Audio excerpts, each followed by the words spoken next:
Magandang araw mga kabakal. Eto na naman tayo.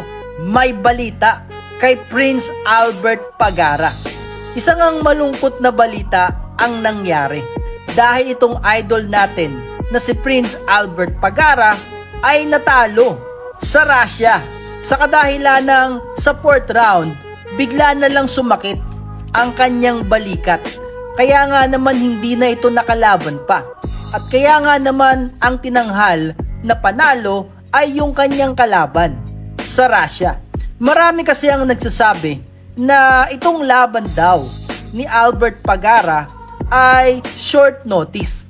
Kaya nga naman hindi nakapaghanda ng maayos itong si Albert Pagara. Kaya nga naman marami din ang nag-iisip kung bakit nga naman daw ganun ang nangyari. Hindi nga kaya ito luto? Hindi nga kaya ito pinaghandaan na mangyari? Dahil short notice na nga, biglaan pa yung laban.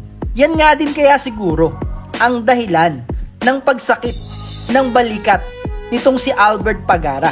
Alam naman natin na itong si Albert Pagara ay kapag nagpapakondisyon sa laban ay talagang puspusan. At kung nakapagkondisyon nga daw itong si Albert Pagara ay maaring hindi mangyari at hindi na nangyari itong pagsakit nga ng kanyang balikat at maaari sanang nanalo pa si Albert Pagara dahil napakaganda naman ng pinakita nito sa taas ng luna.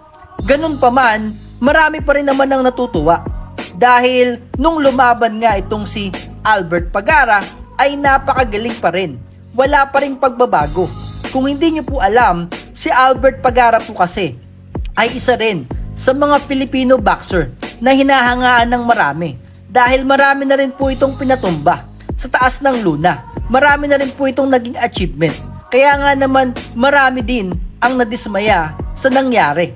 Hindi nila akalain na mangyayari kay Albert Pagara na sumakit bigla ang kanyang balikat. Kung napaghandaan nga lang kaya ni Albert Pagara itong laban na to, maaring nanalo siya. Ganun pa man, tuloy pa rin ang suporta ng mga Pilipino dito kay Prince Albert Pagara. At marami rin na nagtatanong kung kailan nga kaya uli lalaban ito para mapaghandaan ng maayos at hindi na maulit pa ang pagsakit nga ng kanyang balikat. Ano ang inyong opinion dito? Tama nga kaya ang ginawa ni Albert Pagara na lumaban agad ng ganong kabilis? I-comment nyo down below para malaman natin at makarating sa kanila